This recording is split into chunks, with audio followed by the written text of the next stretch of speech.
All right, so tonight you will have hopefully received a little course schedule. Do you have that in front of you? Yes. Why don't you take a look at that and keep it in your binder, maybe in the front flap. So as we go, you can kind of know where we're at and where we're going. And right now, you can probably see that we are at the third week, and we are looking at skepticism for the second time, sensory skepticism with foundationalism and realism training. So there's going to be a little bit of more focus on that. But then you can see next week we're going to kind of switch topics and get into something else. Now, these topics will overlap. So just because we're moving into a different thing, if you did not get something in the last class, don't worry, we're going to revisit it again in a different form, in a different time period, if you will, in the history of philosophy, and in different ways we meet that philosophy in culture. So empiricism will come next, and logical positivism, and down the line.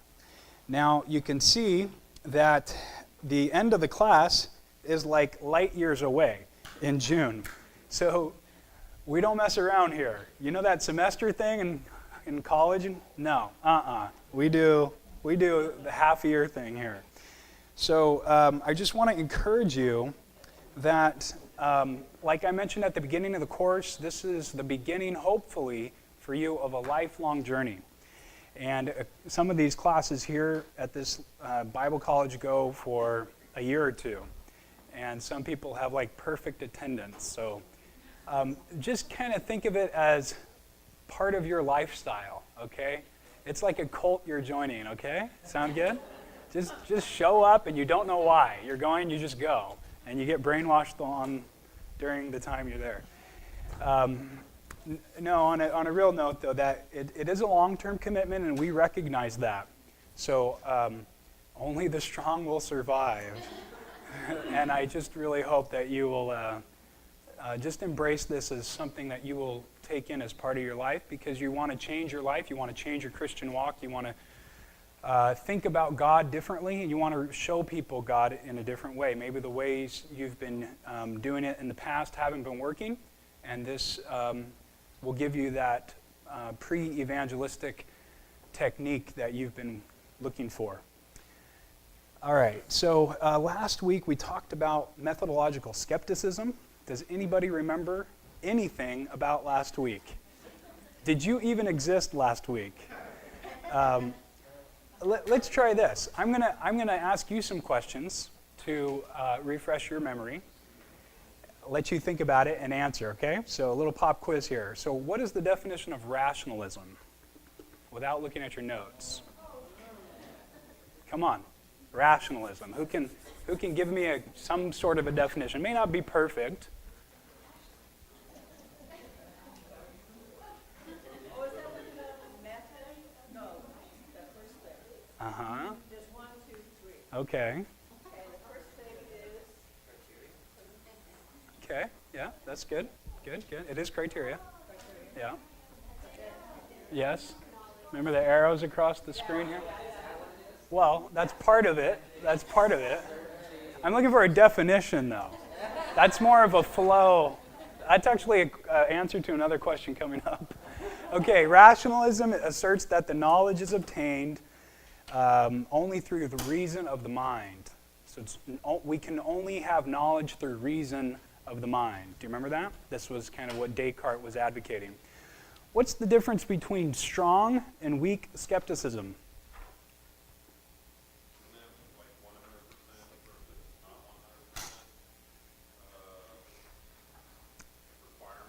I like it. You're halfway there. So the weak would be, we don't have knowledge until we know it with 100% certainty. The strong would be, we can have no knowledge whatsoever about the external world at all.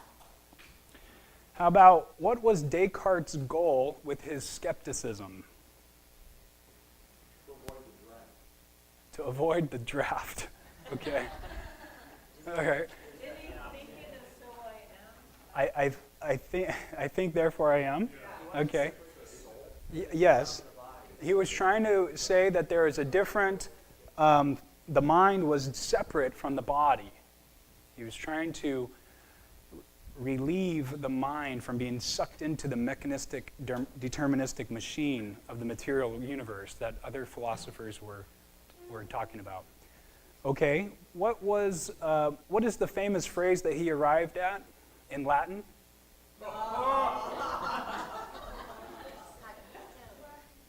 What is it?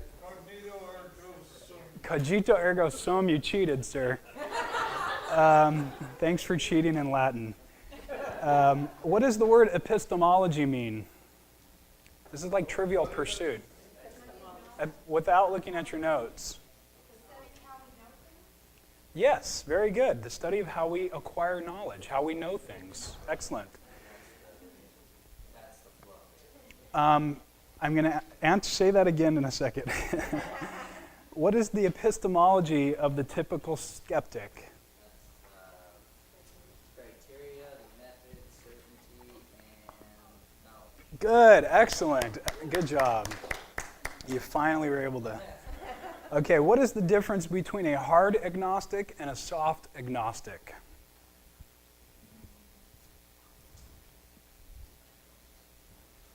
It has nothing to do with their muscles. Okay, go ahead and look. Wasn't one that cannot make with like undecided versus decided? Like, I can't, I'm not going to make a decision because I don't know enough. And then the other one.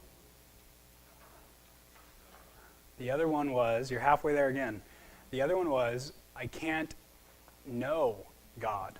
I can't know God. The other one is, I don't know if God exists. There's a big difference. So we just kind of say they're both agnostic. One's a hard agnostic, one's a soft agnostic. Okay, very good. What are the categories for knowledge for the skeptic? Remember we had one here, and then one was over here. One was like off. Wait, say it again? True, false, unknown. Very good. Excellent. Good job. What are some of the criticisms? Now you can look at your notes. What are some of the criticisms of methodological skepticism? We went through about 5, 6, 7, 8. What are some of the criticisms of methodological skepticism? There's an infinite regress problem that they face of how to justify the initial criteria with this frame of thinking. What else?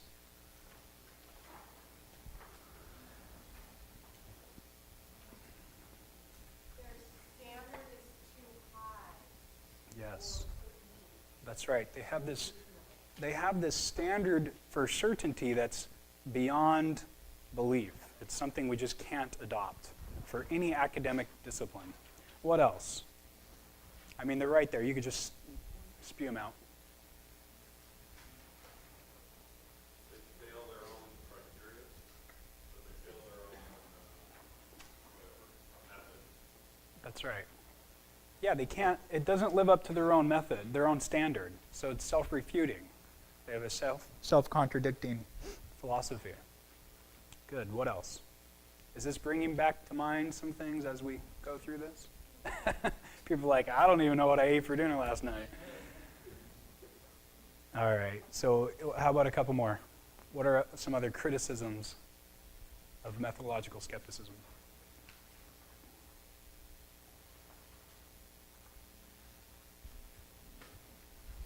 Come on, they're right there. Somebody say something. Yes. Yes, that's good. We mentioned that one. So how about it tears down too much? Tears down too much. It tears down everything. It doesn't build up anything. There's no philosophy that you can build off of skepticism to know anything and know the world. So it's kind of useless in that sense. Was there another comment? Okay, let's hold it there. So, a little pop quiz. Yes, ma'am. Okay, that one should be on. Am I right? Yes. Okay, good. So I will do this one now. All right, thanks.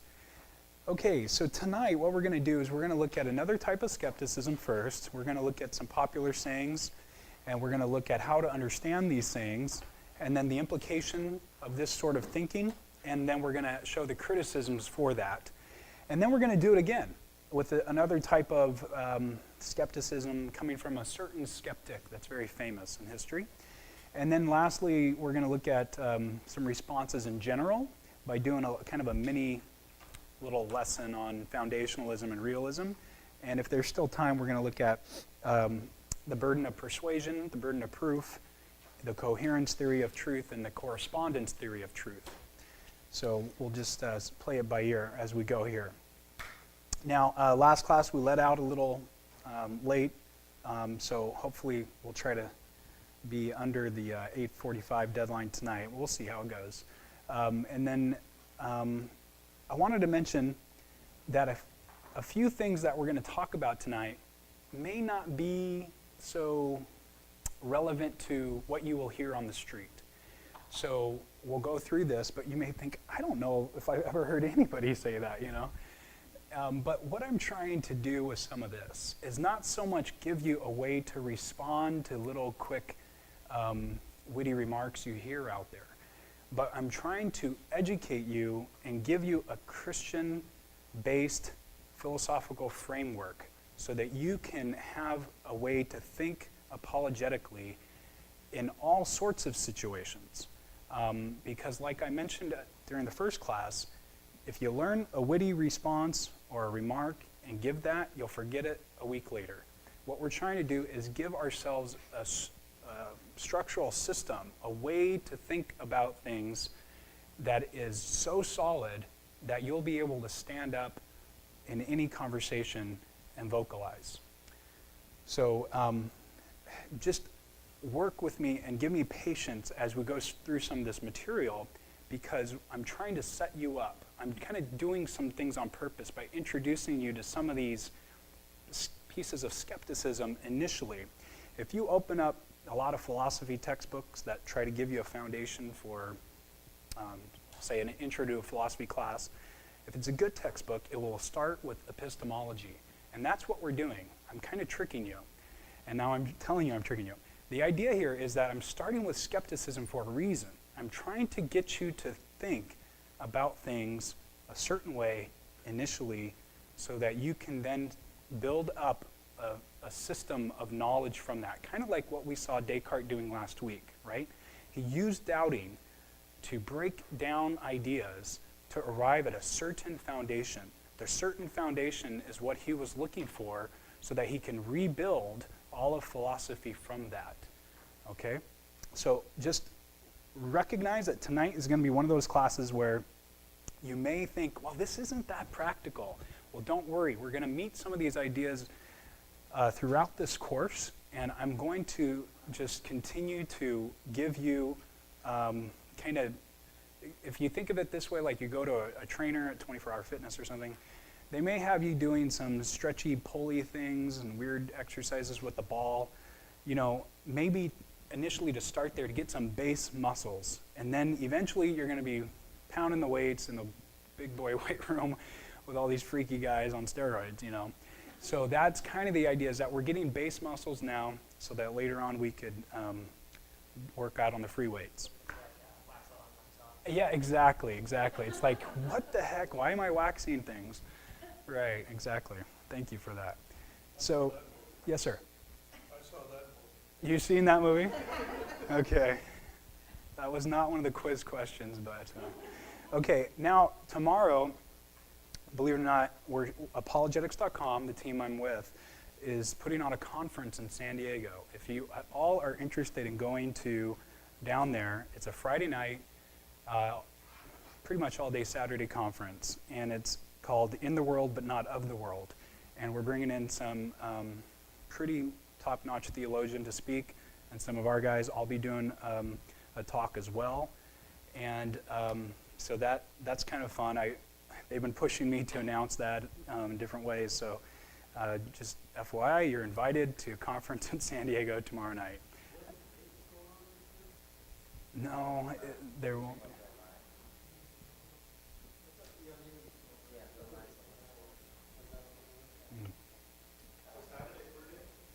Yeah, pretty much morning till late afternoon, I guess, full day. It's in San Diego. If you go to the website, I think it's La Mesa or something. If you go to apologetics.com, there's a big banner right there. Okay. And another thing I want to tell you about is that last year's science class, did I mention this already? We're getting it put into a book. So in the next year or so, there'll be a book available from last year's class. So if you don't want to come to those classes when we do it again, you could read the book. So that should be kind of fun. And my hope is that it's not that we need another apologetics book, but there's no book out there that summarizes all of the material available on intelligent design and criticisms of macroevolution and abiogenesis and things like that. So this book will give someone a kind of introduction into scientific apologetics as it stands now, and hoping to translate into other languages because there's just nothing really available in other countries in apologetics, especially scientific apologetics. So be in prayer for that if you think about that. All right, how about we pray and get going here? Father, we thank you so much for the opportunity to come here tonight and open our minds to all that you have for us to learn, and we ask that you would guide our hearts, guide our minds to help us be effective witnesses for your name. In Jesus' name, amen. All right, so you may have heard things like this. There's two that I'm going to give you, and tell me what you find in common. In the cases of miracle stories in the Bible, all they could do is trust their senses. But senses often fail and are unreliable. Okay? Now, what about this? We can never know for sure if we see a miracle, as we can't always trust our senses. What do you find in common there?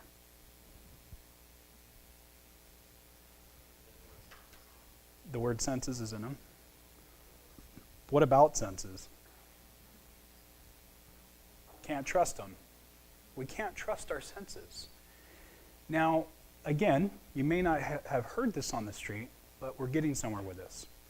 If we can't trust our senses, what's going to happen to certain Christian doctrines? We'll look at that in a sec. So this idea of we can't trust our senses is rooted in a philosophy known as skepticism. Different type of skepticism we saw last week, but similar. So this skepticism attacks key Christian doctrines. Miracles, including the resurrection of Jesus, are basically attacked with this type of thinking. So the first thing then we would then ask is, are miracles possible? And this is something that we'll cover next week, and we will also discuss a bunch of other things in our naturalism, materialism, physicalism class next week. So that's a first question. Are miracles even possible? When we start thinking about miracles, according to a skeptic. Should we believe other reports of miracles? So we'll cover this probably on the last week of the course when we look at the miracles argument. You'll see in your schedule there. Should we believe other reports of miracles or reports from others regarding miracles? And then the third thing is, could we be mistaken in experiencing a miracle ourselves? Could we be mistaken in experiencing a miracle ourselves? Another thing that's not there is another two Christian doctrines are general revelation and special revelation. Who here can tell me what general revelation is? Yes. General revelation is basically what you see. Mm-hmm. So basically when Christians talk about general revelation, a person can basically know that God exists by what is made, outside of what's made, and then, I'm sorry, what was the other one? Special revelation. Special revelation is where you actually experience, you experience God in a special revelation way, like personal revelation from the scriptures. It's a personal revelation that God actually, that you experience Him on a personal basis. Right. So we're going to look at general revelation and special revelation more towards the end. But that's basically the idea. Is general revelation is when we look at the world and experience the world and see the world, we use our senses, right? If our senses deceive us, or if they can be mistaken, then how do we know the external world is appearing to us accurately? How do we know we're experiencing the external world accurately? With special revelation, say in the case of Scripture, which in the incarnate Son of God, these are the forms of special revelation given to us by God, and how he's revealed himself in a special way through these two forms, then we may not have experienced Jesus properly when he was with us, because our senses may have deceived us. He could have been a ghost the whole time. He could have been a hallucination the whole time, especially after the resurrection. And with currently, when we think we experience a miracle, let's say, or a vision of Jesus, or an angel of some sort, in these cases where we are experiencing God in a very unique, special way, we could be deceived. Our senses could be misleading us. We may not be experiencing reality accurately. That's kind of the idea with this type of skepticism. So if it is true that we can't trust our senses in extraordinary circumstances, then how do we know miracles are possible? That we know if a miracle occurred? How do we know that we can know God through nature? And how do we know that if God reveals himself to us in a special way, how do we know that we can experience that accurately if our senses could be mistaken? So this skepticism gets us to core questions that we ought to ask ourselves. And these are epistemological questions. Epistemology is, again, the study of knowledge, or how we acquire knowledge. So I want you to do something for me right now. I want you to stand up. Okay, we're going to have a little interaction.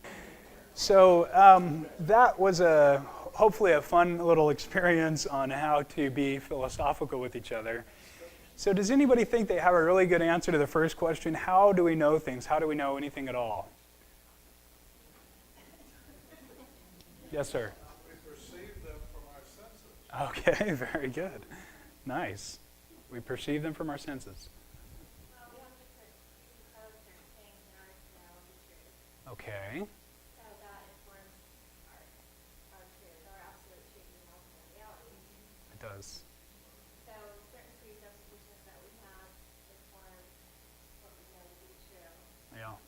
right? Am I So- getting there?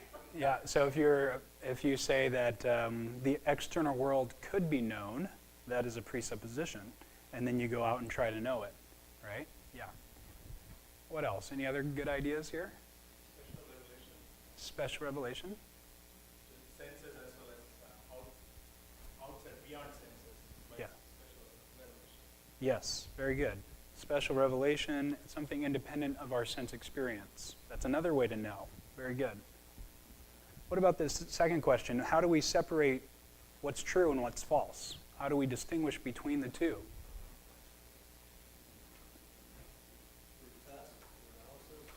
Through test and analysis. What type of test and analysis? Sense testing. Yeah. So you observe something being as it is tested. So again, that requires looking at it. So our eyes. How else do we separate what is true from what is false? Experience. Okay. Again, same as special revelation. Okay. Oh, that's a good idea. Yeah. So, yeah, the number of people that experience the same thing. Yeah. Multitude of witnesses, right? Very good. So if you look here at this list of questions, number 1, how do we know things? 2, how do we know anything at all? How do we acquire knowledge? Are our methods for acquiring knowledge justified and warranted? What counts as knowledge? What is something that we say is knowledge, and what is something we say that is not knowledge? how do we separate truth from falsity? What epistemology is the right one? Okay? So what we're doing here is we're looking at skepticism because it's kind of giving us a pathway or a roadway into skepticism, or into epistemology. And so the idea is that we want to find out what epistemology is the right one. What is the epistemology we should have as Christians? What epistemology do we recommend to others? All right, so we have to know first what is epistemology, and we have to figure out what is a good one. And the good one will answer these above questions accurately and appropriately. So we're going to get to that kind of at the end. So now, back to skepticism, back to sensory skepticism. Now, sensory skepticism and the argument from error goes something like this. This skepticism comes from rationalism, which states that empirical knowledge is subject to error and isn't reliable. So we learned last week that rationalism is the way we know things through reason alone. The idea with that is also that anything that we can gain through sense experience should be doubted because our senses are not reliable. So rationalism really emphasizes what we can know through just pure thinking, and it kind of is skeptical on things that we know through experience, or our five senses. So there have been times when my five senses have deceived me, where something I thought was the case turned out to be not the case. For example, have you ever been in a canoe and you've been rowing a boat? Have you ever done this? And you've looked into the water and you've seen the oar be bent as it enters the water. The sunlight's on the water, you can see into the water a bit, and the oar is bent as it enters the water. You pull it out and the oar is straight. You put it back in, the oar is bent. What is going on? Is the oar bent or straight? It's light refraction. So what is happening here? To us, the oar is appearing bently. Okay? Well, philosophers, this is how they say things. The oar appears to us bently. And but the idea here is our senses are deceiving us. What about this? Have you ever been walking around when you're a kid, just getting into trouble, and you wander upon some railroad tracks, and you look off into the distance, the tracks appear to be converging to a single point down the way, don't they? What is happening there? There's something going on that we're perceiving that's not really happening. The tracks actually don't cross or don't meet. They continue to be parallel. So to us, that's how they appear. They appear like they're meeting, but in reality they don't. So again, our senses are deceiving us. In these cases, I confuse sense data with how the world actually is. I could be mistaken about everything I am sensing right now. I could be mistaken that there's a room full of students. I could be mistaken that I'm in some church multi-purpose room. It's possible that I could be mistaken about that. I could be in some hospital ward somewhere, having a dream. In fact, I could have made mistakes about all of what my senses have informed me about up until this point in time. All of my knowledge in my entire life that has been derived from sense data, I could be mistaken about. So I have to throw away all that knowledge. So the idea here, or the question we're asking is, how can I claim to have knowledge if my senses are unreliable and can't be trusted to report things accurately? So one philosopher puts it like this: we do not know the external world because we cannot trust our senses, since they have deceived us in the past. So again, I can't trust my senses to report accurate information of the external world. This is just, it's an idea that is being tossed around because the skeptic is trying to find a way where they can attack what we believe. And they do this about attacking the external world. So what follows is, if I can't know anything about the external world, I can't know anything about God So again, here are the implications. We can't know anything about the external world as our senses may be mistaken. We can't know if God exists because just by the magnificence of nature as our senses may be mistaken. We can't know if we ever have a vision of God or from God as our senses may be mistaken. We can't trust the miracles in the Bible as the Bible characters' senses may have deceived them. And we can't know if we can ever experience a miracle ourselves or ever know we have experienced a miracle. Because we may think we have experienced a miracle, but in reality, our senses may be deceiving us. Now, when it comes to the miracle reports in the Bible, we're going to talk about this at the very end of the class. We're going to look into how do we trust miracle reports. So that's a different question than what this is getting at. The idea here is, if you were there and you saw a resurrected Jesus, is it possible that your senses could have deceived you?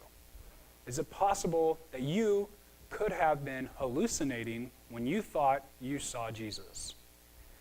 When you were standing there and he was before you and he showed you the holes in his wrists, is it possible that he was a ghost and that you really just wanted him to be real again and resurrected because you missed him so much, because he was the hope for the world, because you were in a time of grieving?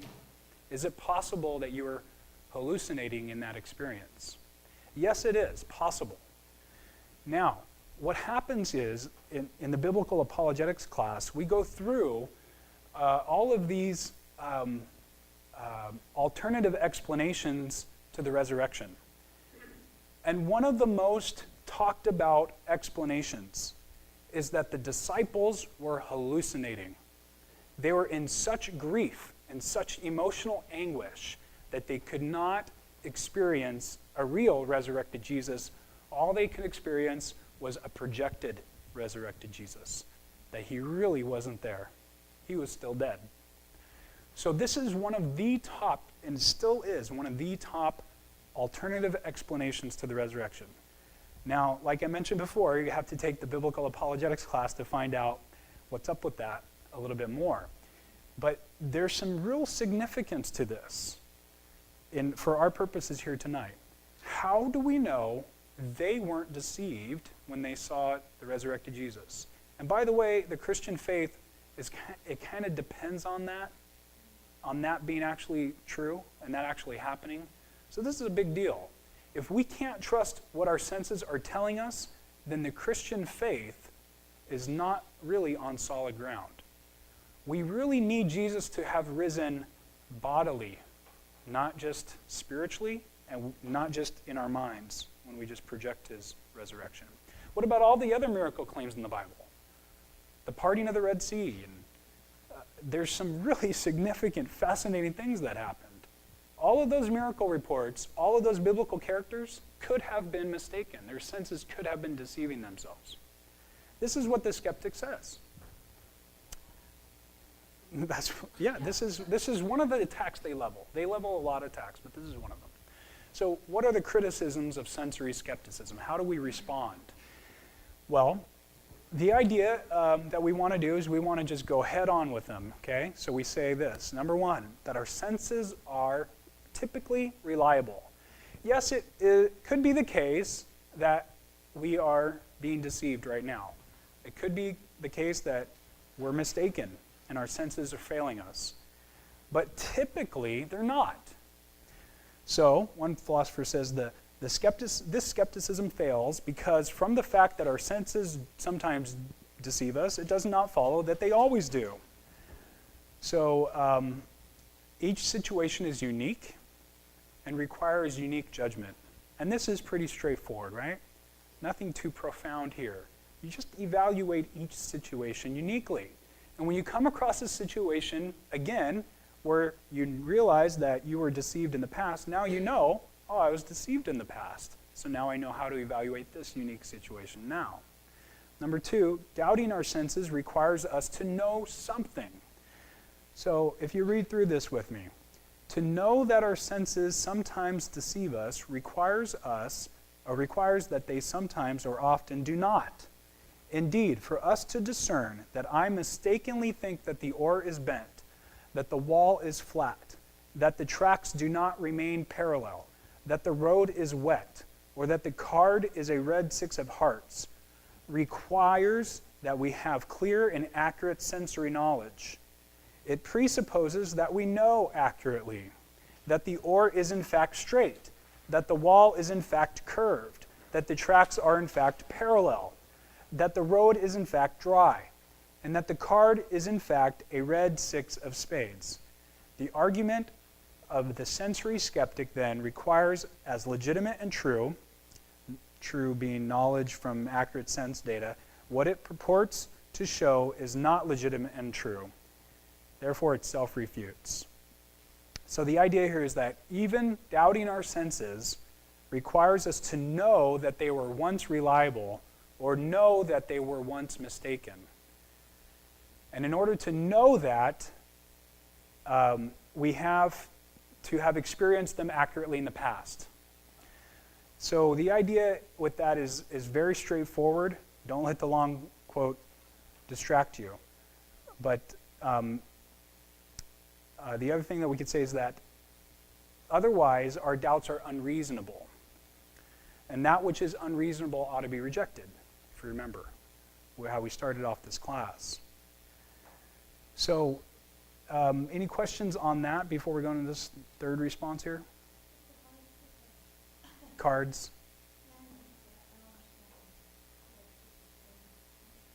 He's just saying that he picks up a card.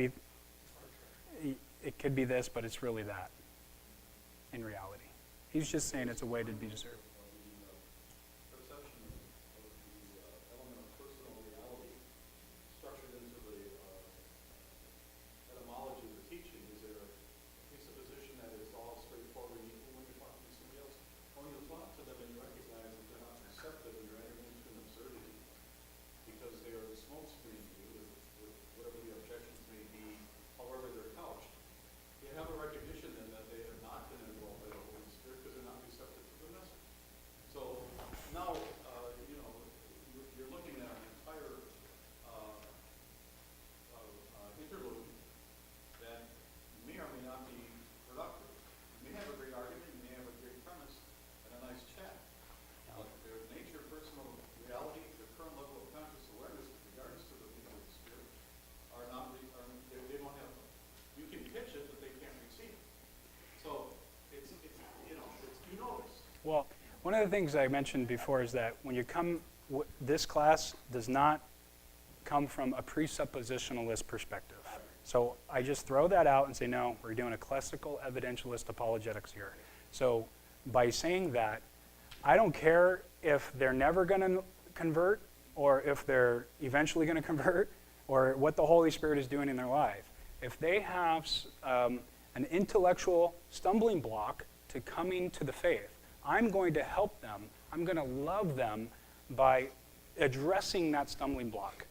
And a practical example could be, I think, say I've been burned by the church and all Christians just suck, and the church stole money from me, let's just say. And then I go and I live my life, and years later some Christians are really nice to me and are really generous to me in my time of need. Here's a way that Christians have loved them back and helped bring down those walls that they had, the emotional animosity. That's all we're doing here with the evidentialist classical approach. We're just saying, here's some things that you can think about to not have that wall anymore. Your wall is unnecessary. And the skepticism, like you said, could be a smokescreen. It oftentimes is. And so are all these other walls that they put up. But we address them one by one because we have the answers. We have good answers. And they're amazing to think about and talk about because it's the truth, and what happens, the truth sets free. So that's kind of the idea with the classical evidentialist approach. We can talk about that more another time. It's a little bit off topic. But here with the second point is that doubting our senses requires us to know something. And if we know something, then we can't adopt complete skepticism, okay? So if we doubt our senses, it first presupposes that we know them to be true and to be effective and reliable. Third, senses are innocent until proven guilty. Okay, read this with me, please. The senses are innocent until proven guilty. It is reasonable then to go with what our senses tell us about the world, as long as we have no overriding reason to doubt them, and as long as we're careful. So our senses are innocent until proven guilty. So we go with our senses until we have a reason to doubt them. If we don't have a reason to doubt our senses, then we go with it. So J.P. Moreland puts it this way: one's current sensory beliefs are prima facie justified. I always get screwed up there. Justified, that is, innocent until proven guilty. So in the absence of defeaters, which are factors that refute or undercut one's justification, one has the right to be sure of one's sensory belief. So in the absence of what's called a defeater in philosophy, you have a right to go with what your senses are telling you. You are justified from the get-go to believe that your senses are reporting things accurately. So since we have no reason to doubt our senses, and we have no defeater to our senses, we are justified in what we are experiencing through past and current experiences. So this is very straightforward. It's not meant to be too confusing here, but we're just taking the skeptic's criticism head on and say, no, that is not the case. I can trust my senses, and until I have a good reason to doubt them, they are reliable, and they're reporting the world to me accurately. Now again, this sounds like, okay, well, pretty cool to me. I trust my senses all the time. You know, we're laying the foundation here, okay? Now, does anybody have any questions on that? What if you doubt your senses? All right. Like, I doubt your senses. Yeah. Well, do you have a good reason to doubt my senses? And that's fine that you do, because I don't. And I'm not saying you, but I'm just saying to play along here. And this is what the skeptic attempts to do. Well, the disciples may not have doubted themselves, but I do, because I'm looking at this from an objective perspective, and I know that when people die, other people grieve. And the grievers oftentimes have dreams and whatnot that they have to work through. But what is really the case? Is it possible that the disciples were not deceived, that they were not mistaken? Yeah, it's definitely possible. Like if they knew Jesus pretty well. When Jesus starts eating food and the fish is not disappearing into midair, you know, this is pretty hard empirical sense data that they're there. When he touches Jesus, when Thomas is touching Jesus, it's pretty hardcore sense data that he's there. So we have some pretty good evidence that they weren't just hallucinating. But again, we can get into that in detail. Yes, sir.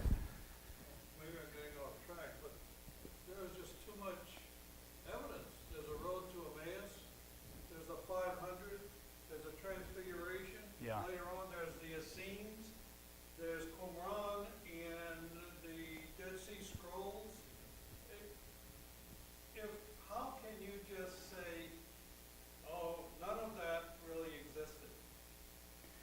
Yeah, you're right. It's mind-boggling when you start adding up the pieces of evidence, and you create this cumulative case for the resurrection being a bodily resurrection. You're right. I mean, it's just unreal that people doubt this. But if you go to other miracle stories, when it's just like a one-on-one sort of thing, or maybe you've heard this, or maybe you have had a miracle in your life, or you experienced one, and you tell other people about it, you know, they may say, well, you're probably just mistaken, you know. But yeah, but what we're trying to do is say, what about our epistemology? What is the right epistemology for us to hold? So if they put themselves in your shoes and say, okay, what if I had a miracle happen to me? Could I be mistaken about that miracle because my senses could be deceiving me? So we would ask them that. Say, please put yourself in my shoes and tell me, would you doubt your senses in this situation? You know, it's the middle of the day, broad daylight, I see a miracle right in front of me. Why should I doubt my senses? Why should you doubt your senses in that situation? Other questions? Couldn't we answer that if we're all unique human beings, so how can all of them be wrong? Mm-hmm. If all of them experience the same Right. reality? Absolutely, that's a great point. Again, that adds to the other evidence. And this is so fun to talk about when you start talking about the resurrection, because I honestly think the resurrection is not only the fulcrum of our faith, but it is very intriguing. It's probably one of the most intriguing things to study from a theological perspective to just a historical perspective. I mean, every way you look at the resurrection, it's fascinating. It's fascinating. So, But coming from a skeptical point of view, we're finding everything controversial.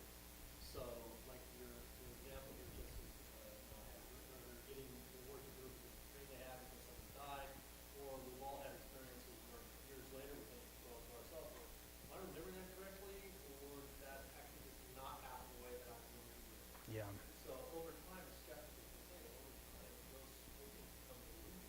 right. You can see that even in modern history. Yeah. It's already I hear you. That's one of the criticisms that is brought up, is that after 20 years, the Jesus resurrection thing, the report of the empty tomb, became he resurrected in their minds because it was 20 years later and they had nothing else to do. This is one of the criticisms. We have responses for that. Now, I don't want you to start doubting the resurrection based on what Phil just brought up, because I don't want to give you the response right now. I don't want to get into that too much more, but I like that we already have a little bit of basic knowledge here in biblical historical apologetics. That's really good. counter that. People that saw the resurrection weren't necessarily, you get the qualifications of the individual that were on the resurrection. They were a doctor, Yeah. so it's, You guys are loving this topic, I can tell. This is very good. Absolutely, yeah. It's like, why should we doubt what they experienced? Why should we doubt that their senses weren't reporting things accurately? Yes, sir. I guess playing the other way around can too. So say there are certain things that are accepted as fact or truth in modern times that are actually not true or contradictory. For example, a good controversial one is global warming. Like based on the evidence that is presented, there's the belief that we are, under global warming, right? Mm-hmm. But that evidence could be misleading, correct? Could be. Yeah, you could draw a different conclusion from the same evidence. The same, yeah, and on the basis of how long that evidence has been available, right? Mm-hmm. Yeah. Yeah, I'm not sure where you're going with that. I think where he's getting at is I think people believe things on perception of evidence that are less. People believe things that have less evidence than what we have. And is that what you're getting at? Is that people believe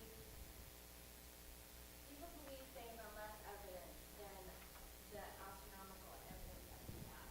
And they base it on perception and small evidence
Okay, this is really good.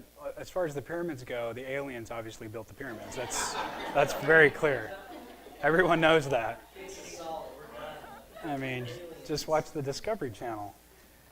I like the exchange here. I'm going to have us take a break instead of continue work with that because we're at our break. So why don't we get up and be friendly for about 5 minutes, make some friends. I think there's some ice cream sandwiches in the freezer, maybe. I brought them last week, I forgot to tell you. Unless some little kids ate them, they should be in there. So we'll be back in 5 minutes. All right. Now, we're going to get going here on the second half and see how much time we have left for some other things. So you may hear things like, everything we know by experience, okay? Everything we know by experience. So we don't know anything that's not something we've experienced. Or how about this? We will never know if we have a soul because we will never experience it. So that is interesting. We will never know if we have a soul because we've never experienced it. Now the soul, you think, is something that experience is. But if you can't experience the soul, then according to this line of thinking, you can't know if you have a soul.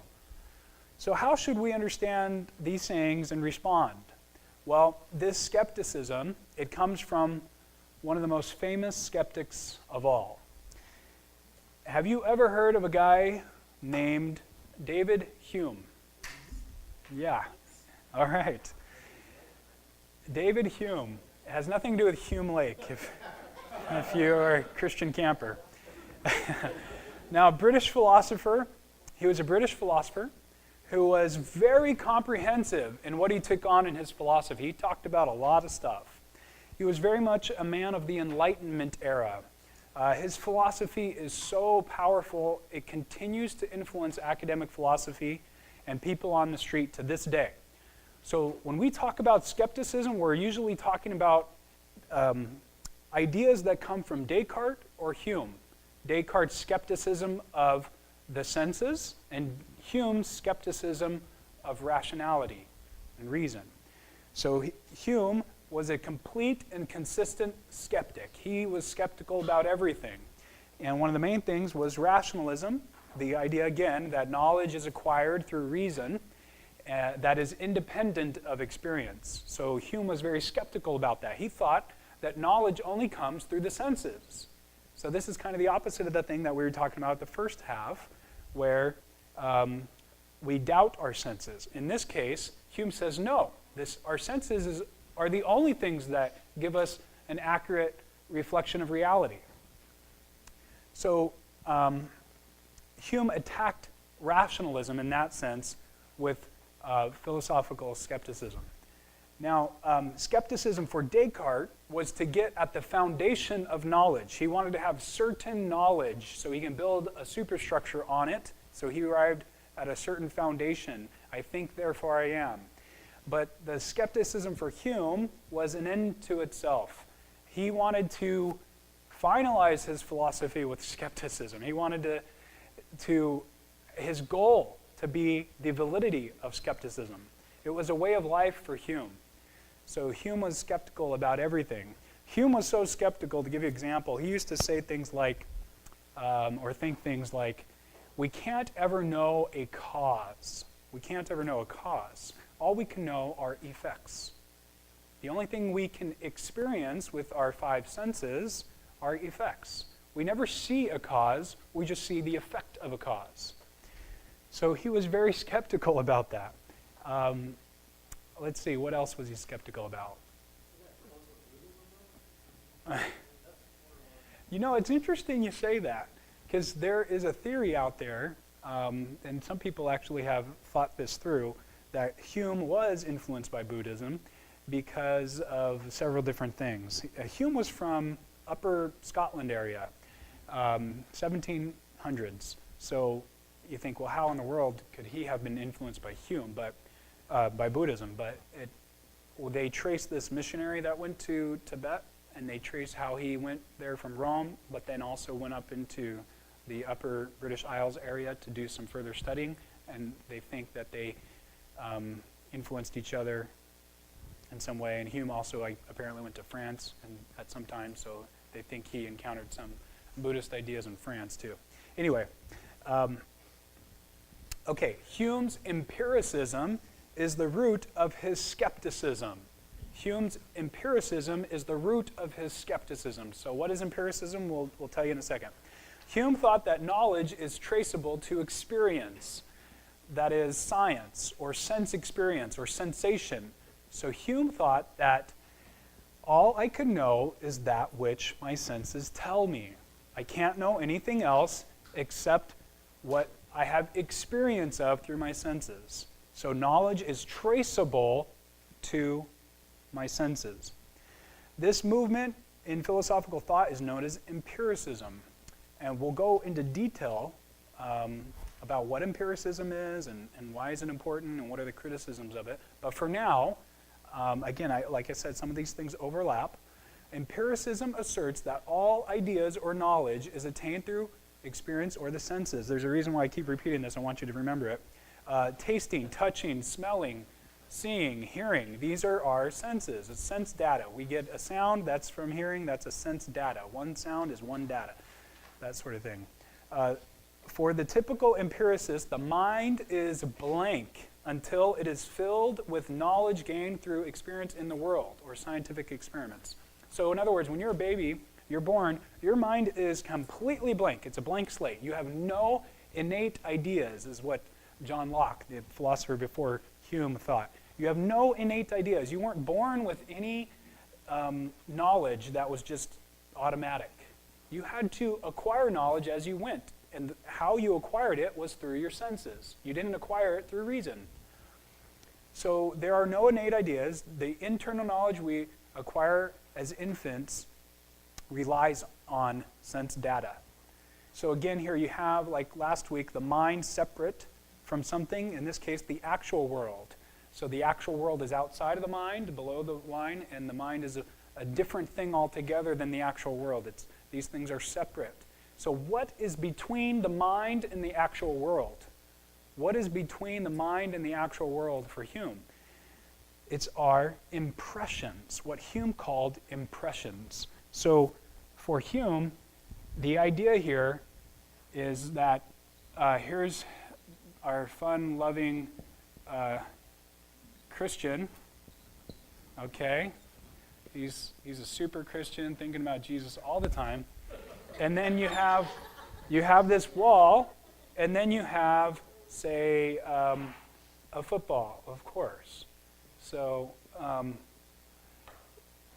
the idea is that Hume thought that the only way to know the reality is to see it, to taste it, to touch it, to smell it, that sort of thing. You can smell the leather. You can see the ball flying through the air, all that stuff. Super Bowl's this weekend, so you have to just kind of go with me if you're not into football, sorry. What is between the mind and the world? It's this line called impressions. It's a barrier, so to speak. You can't really experience the football in and of itself. You can't really experience objective reality itself. All you can experience is this line.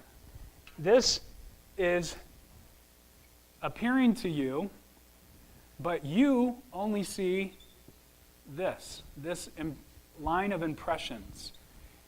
So whatever's out there, we can't really know. All we know is our impressions. So in our mind, we're getting all this sense data. It keeps coming constantly, rapidly.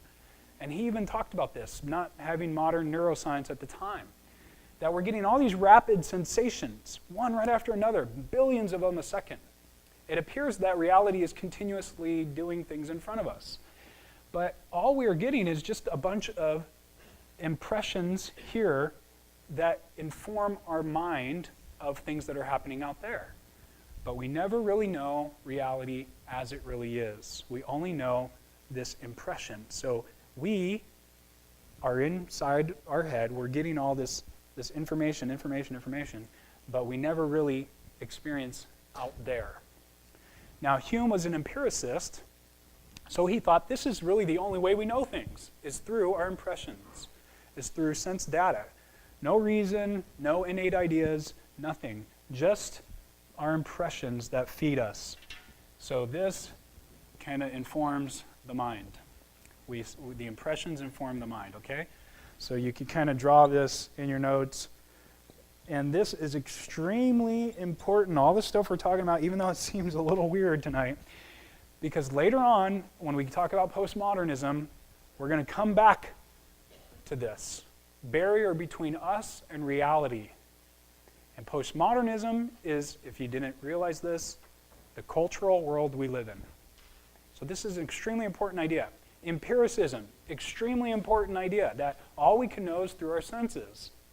Could a human have been unsuccessful with Helen Keller? There's a lot of problems with this, as we'll see. I mean, Even a blind dog can find the bone. yeah. If we start talking Helen Keller jokes, I mean, we are not going to heaven, I'll tell you that right now. That is one way to stay out of hell, and heaven is to talk about Helen Keller. Anyway, but, okay, so this is really important, the skepticism stuff we're talking about, for many reasons. So as we're setting the foundation, So remember this, class, please, that all we can know is impressions, this wall between us and reality, okay? Now, yes, sir?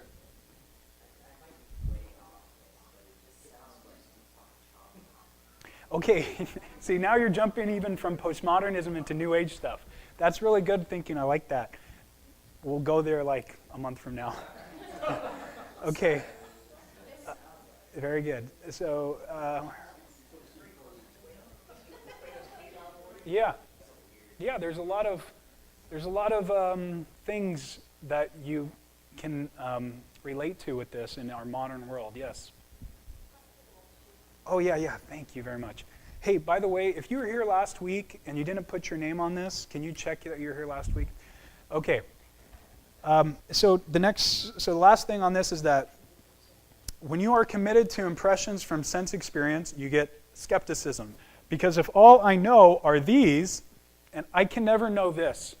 Do you get that? So I'm always skeptical about the actual world because all I can know are my impressions. So this is the actual world out here.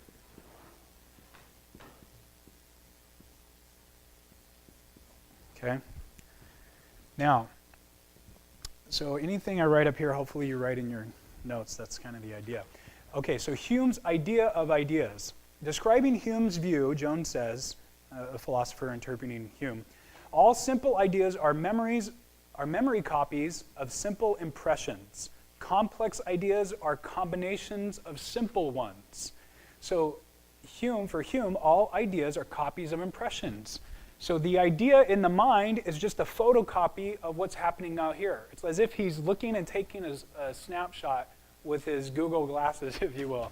And it's just kind of downloading the JPEG image to his mind, okay? That's the idea with Hume, is that he's taken a photocopy of the impression, and that's called an idea for Hume.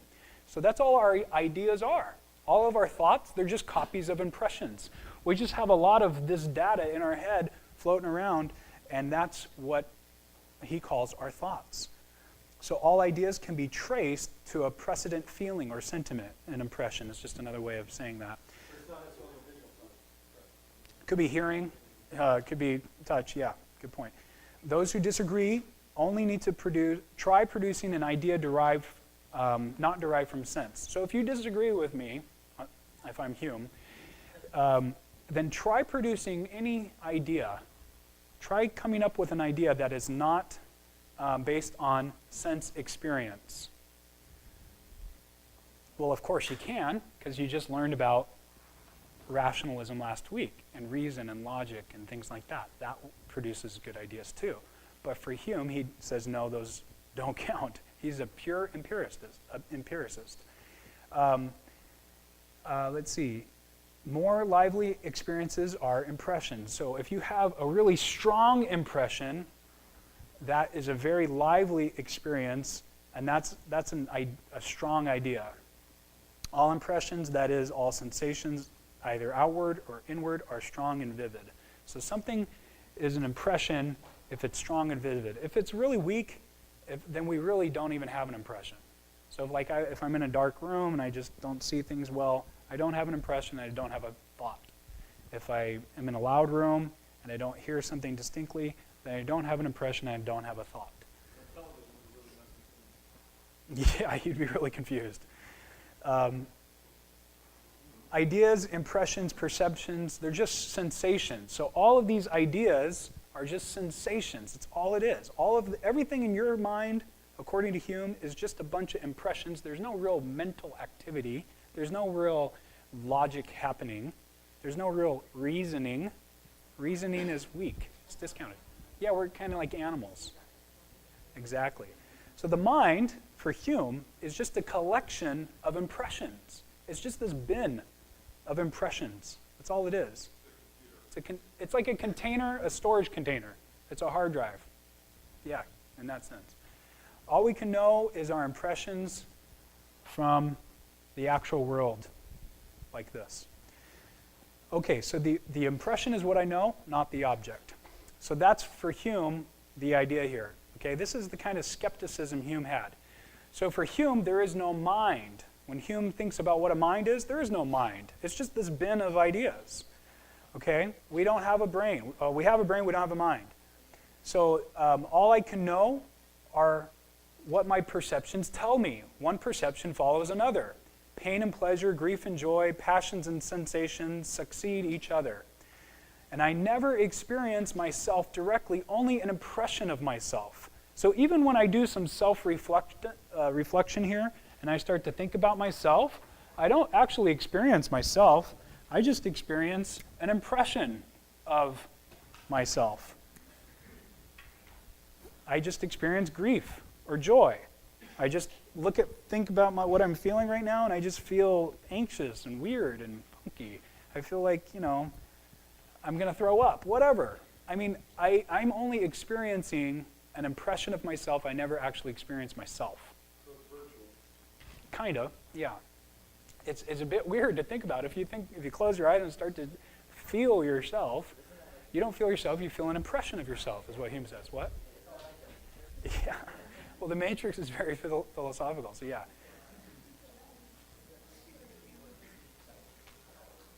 Oh, yeah, that was good, too. Where did you get the impression that there's only an impression? Well, this is what he's saying. He's saying when I go experience things, I only experience the impression. I don't experience the thing itself. That's all he's saying. Let's keep moving here. I never experience myself directly, only impressions of myself. So this is Hume speaking here.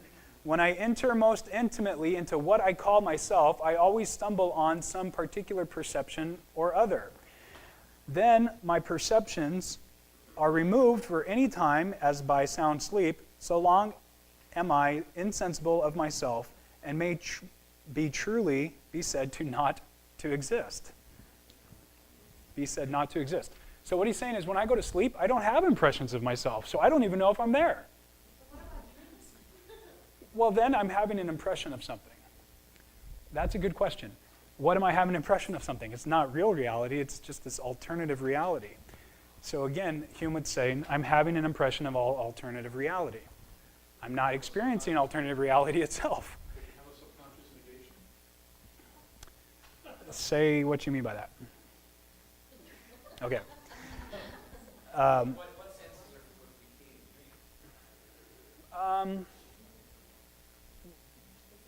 His previous senses inform the dream. It's psychological. It's subconscious, just throwing images out there. Well, you've experienced a world out there with colors and buildings and things, and that informs your dream.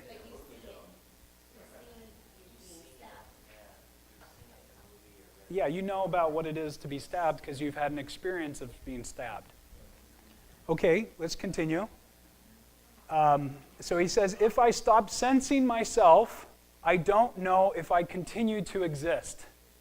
Pretty radical. We are just a bundle of perceptions. It's all we are. Our soul, our mind, whatever we call ourselves. We're just a bundle of perceptions. We're just a storehouse of impressions. So he says, these perceptions succeed each other with inconceivable rapidity. and are in perpetual flux and movement. There is not simplicity at one time. There's not one single substance experiencing something.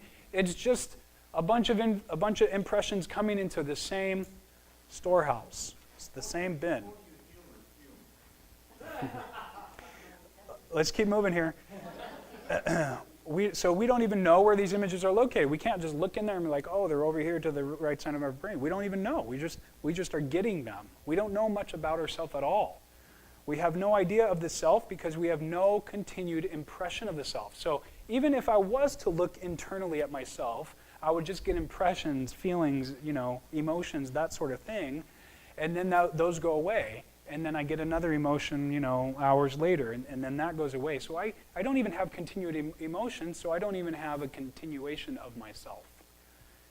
So therefore, there is no mind to Hume. There is no mind to Hume. I'm sorry? Yeah. So what are the implications of Hume's skepticism? Well, number one, if anything about the external world is non-empirical, we can't know it. So everything about the external world that we know is something empirically derived. Empirically, again, from the five senses. If it's not empirical, we can't know it. This foreshadows what we're going to talk about later in empiricism and logical positivism and in postmodernism. We'll talk about those later. So we're just laying the foundation right now. The soul and God are empirically observable, according to Christians. We can experience God in the sense, like we can have visions of God, we can experience God through special revelation and general revelation. They are entities that we cannot have a repeated experience of to Hume, though. So we can't have knowledge of the soul or God. We can't say that we have a soul because we don't know if we have a soul because we don't have an impression of the soul.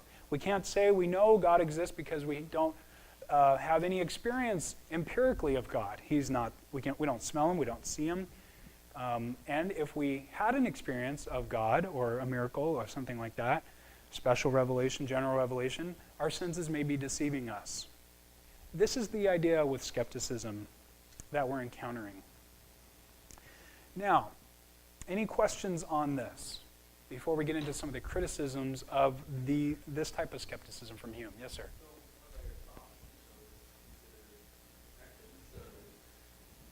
Your thoughts are impressions. You don't have a way to know your thinking. Well, everyone else's thoughts are Everyone else's?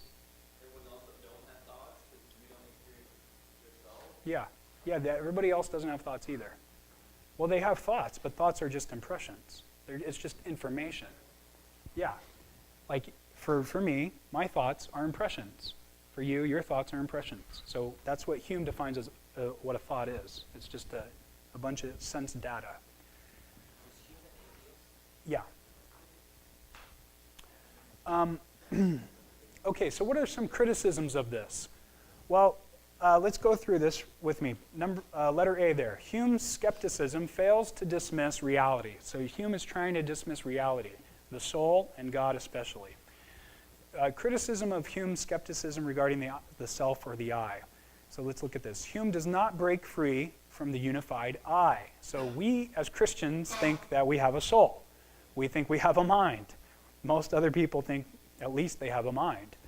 And the mind is something that is unified. It's a simple substance that persists through time. It endures through time. It endures through change. Even though our body changes, our I does not. It continues. So the enduring I through change is still required in the sense to reflect on the data of these fragmented impressions that Hume is getting. So you still have to have an I there to house these impressions. There has to be something that endures through time, that does not change even though our body changes. If we are fragments of an I, then we can't know the fragmented impressions. So if we're just this thing that comes into and out of existence all the time, back and forth, we really don't know if we have fragmented impressions. Jones puts it this way. In a word, if the self were only a flickering succession of loose and separate ideas, as the theory asserts, it could never know even the fragmentary world the theory describes. Such a self would be too fragmentary even to know its own fragmentariness, to make up a word. So if we're that fragmentary, we can't even know that we're fragmentary. In order to know the world that we are empirically experiencing, I must be contiguous through the experience to put the fragments of each experience together. So in order to know that there is an external world out there, we have to be a continuous self. So for Hume, this view just fails just because, in this sense, you have to have an enduring I to report the fact that you have these impressions. Now, Hume's skepticism develops despair. So this is interesting, and Hume admitted this despair. So Hume developed a bit of a despair, not just regarding his skepticism on the self, or the soul, or the mind, but his skepticism in general. Like I said, he was a skeptic that even there were causes out there. So Hume's views lead to a kind of a depressing pessimism about reality. Jones describes it this way: at times he was almost bewildered by the position in which he found himself and was at a loss as to how to proceed.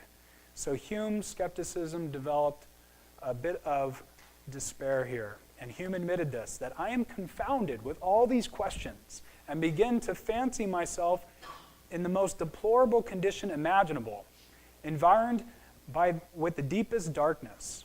So he found himself in some sort of philosophical darkness. Hume referred to his reflection as philosophical melancholy and delirium.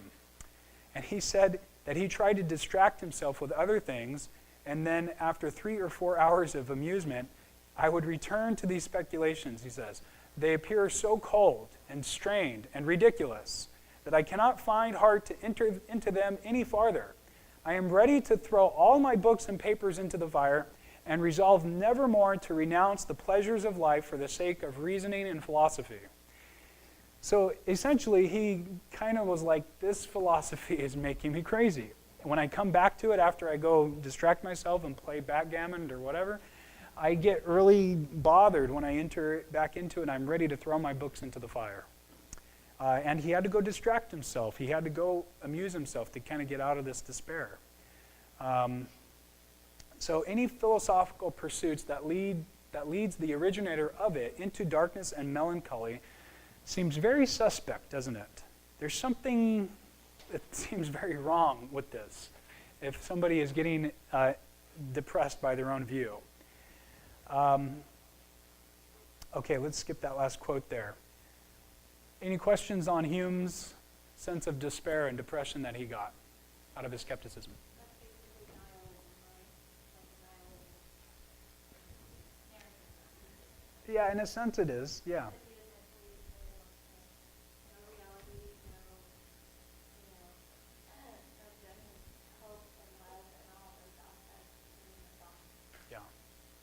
Yeah, you can see how depressing this would be if you just doubted everything, even the external world itself.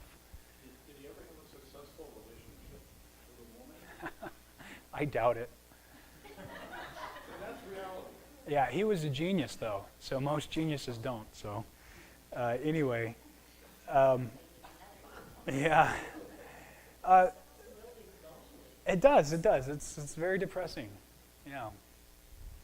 So let's go to this part C here. Hume seemed to back off into kind of a mitigated skepticism. So at the end of the day, Hume kind of retracted some of his extreme skepticism.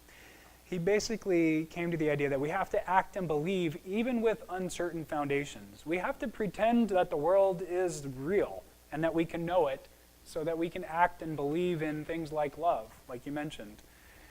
We have to pretend that the world is knowable and that our senses don't deceive us and that our impressions reflect the world accurately. Essentially, this led to pragmatism. You may be familiar with that term, pragmatism. We'll discuss this later in the class as well. Again, this is just setting up a little bit of a foundation for later. Skepticism in a word is not a resting place, it's a propedeutic, if I'm saying that right, a beginning or preliminary instruction. So that's kind of the idea with skepticism and how Hume kind of figured, okay, well, we'll just back off a little bit and let it be something that informs us on how to think well. So this is just, seems like any other standard of inquiry to determine the truth as opposed to his extreme skepticism. So if you're a mitigated skeptic, you're just thinking critically about things. And there's nothing really wrong with that. I mean, we could all be skeptical initially. We could say, I'm not really sure. Have that attitude. That's okay. Initially. It's a place to begin. So Hume thought that at the very least, a mitigated skepticism will help people keep away from metaphysical notions, abstract reasoning, and especially theology. So Hume was kind of someone who wanted to attack theology by attacking how we know the world, or how we acquire knowledge, epistemology. And then lastly here, in terms of criticisms, Hume's skepticism cannot be lived, to which he even admitted. Hume can't even live out his own skepticism, even if he wanted to. So he seemed to back off into a form of realism. Hume made comments like this that showed he was a realist in some ways. He said, nature will always maintain her rights and prevail in the end over any abstract reasoning whatsoever. So if I go and jump off a cliff, nature will win. Even though I may not know that I'm jumping off a cliff, I am jumping off a cliff. Realism is necessary to survive. You have to be a realist. And it turns out, at the end of the day, we're all realists, no matter what, Christian or non-Christian. Because if we're standing in front of a bus and it's quickly approaching us, we're all going to get out of the way no matter how skeptical we are. So if I'm an agnostic or an atheist and I claim to hold skepticism, when that bus is coming, I know there's a bus coming and I'm moving. So for Hume, it would have been like a horse and buggy. He would have got out of the way too. Even though to him, he's like, well, philosophically, I have no real reason to do this, but out of convention, I'm just going to get out of the way. No, Hume, you're a realist and you're getting out of the way so you don't get run over. So does Hume's skepticism stand up to scrutiny? No. And again, all of the above discussion is to set us up on these epistemological questions. How do we know things? How do we know anything at all? How do we acquire knowledge? Stuff we talked about in the first half when we were talking to each other. Are our methods for acquiring knowledge justified and warranted? What counts as knowledge? How do we separate truth from falsity? What epistemology is the right one for us to adopt, for anybody to adopt? So to help our friends out of their skepticism, we want to inform them and explain to them good epistemology. What is good epistemology? It's epistemology that reflects how we acquire knowledge in the actual world with actual people. So at the beginning, we were talking about, well, how do you get knowledge? What counts as knowledge? Some of us said things we know through our senses. That is one way. If you look around, we know things through our senses. Everybody seems to know that. So a good epistemology accounts for all the ways actual people know things. So, so what we're going to do here is we're going to talk about what a good epistemology is. What I did is I kind of brought in one thing from last week there that we never talked about. We'll skip it again tonight, is to explain the benefits of skeptical inquiry versus skepticism. You can kind of get the idea there.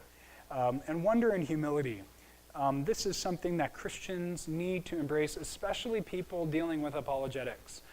I can't tell you enough how important this is. And that's why I was admonishing you, hopefully you got that email I sent last Saturday, to really read that little outline, how does one do apologetics? Because in there, I really talk about the spirit of humility that is required here. We don't have it all together, folks. We don't know it all. As much as we think we do, we don't. Paul says, for now we see only a reflection as in a mirror.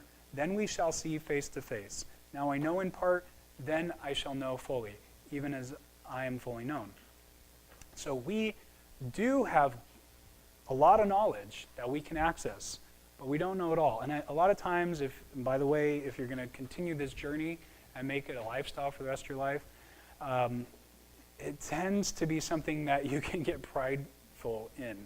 And this is why I'm encouraging this at the get-go, because we need to be mindful in how we do this, how we study this, how we approach people in the street. It has to come from a spirit of humility.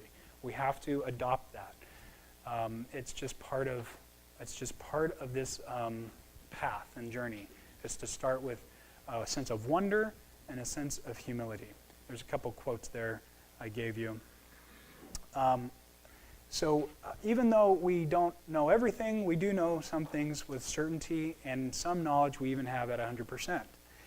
Okay, so now if you go there to D, let's talk about our epistemology as Christians, and then we'll close out here in a couple minutes. Okay, so part D, we want to explain to our Christian and non-Christian friends, and even ourselves, explain this to ourselves, explain epistemological ways of knowing that are common to all peoples, okay? So we need to sometimes educate our friends, not in a belaboring way, but we want to do so lovingly. We want to inform them, hey, you know what? It's not just from your senses. You can get knowledge through other ways. Here's some ways. And that will help them establish something more along the lines of foundationalism, which is what we talked a little bit about last week. So the first thing is, yes, knowledge from empirical truths. So this is experiential knowledge, something called a posteriori, or a posteriori, after sense experience. So it's knowledge that is gained after sense experience. This is contingent, and it requires observation. We have to go around the world and look at things. We have to examine them. We have to observe them. This is how we get experiential knowledge, and this is essentially empirical knowledge. So I want you to familiarize yourself with the word empirical. Okay, so that's one way. The other way is knowledge from innate truths. Okay, this is another way we gain knowledge, Christians or non-Christians. It's common to all. Knowledge from innate truths. So innate knowledge is a priori, or a priori, another way to say it. A priori is logically prior to experience and independent of sense experience. So this is these innate ideas, like I talked about when you're a baby and you're an infant. You have some innate ideas with you. You don't get these ideas from experience. They're things that you just have because it's common sense. These things philosophers call properly basic knowledge. We talked a little bit about this last week. Also referred to as first principles or simple seeing. Truths that are self-evident, if you recall. Things like 2 + 2 is 4. Killing babies for the fun of it is morally wrong. The parts are less than the whole in the quantitative sense. Things that are just intuitive. You just know them because they're innate. You were kind of, in a sense, born with this knowledge. Not that you, as a baby you could think through this, but it's things that are independent of sense experience. You did not have to go look around the world to figure this out. The third way we know things is through reasoning. Okay, so here is where we get into the difference between inductive and deductive reasoning or logic. So inductively, we build a case based on indirect and direct evidence to conclude that the cause from the effects, conclude the cause from the effects, or conclude the general rule from the particular data. So in this sense, we build a case. We compile a list of evidence, if you will, and we present them. And as we go through evidence by evidence, the case that is built is stronger, and we have more certainty in saying yes or no to something, or true or false to something. So inductive builds a case from the bottom up. Now deductive is a little different. True premises are constructed to show the most logical conclusion. If the logic is valid and the premises are true, then the argument is sound. And one can be 100% certain. So this is very important. In studying the arguments for the existence of God, we are using oftentimes inductive and deductive logic. We build a case. This is just reasoning. This is just using logic. Okay, this is just another way we get knowledge. It takes a little bit of work sometimes to reason through things, to apply the laws of logic. We can arrive at solid conclusions inductively or deductively. Either way. Again, a reasoning process. So this is another way we know things. Fourth, knowledge doesn't require complete certainty. So unlike Descartes, conclusions do not have to be 100% fail-proof for claims to knowledge. I can claim knowledge by induction, and sense data, which is basically observation of cause and effects or any other empirical thing happening in front of me, even though I'm not 100% certain. So this is what culture tells us we cannot do with religious knowledge.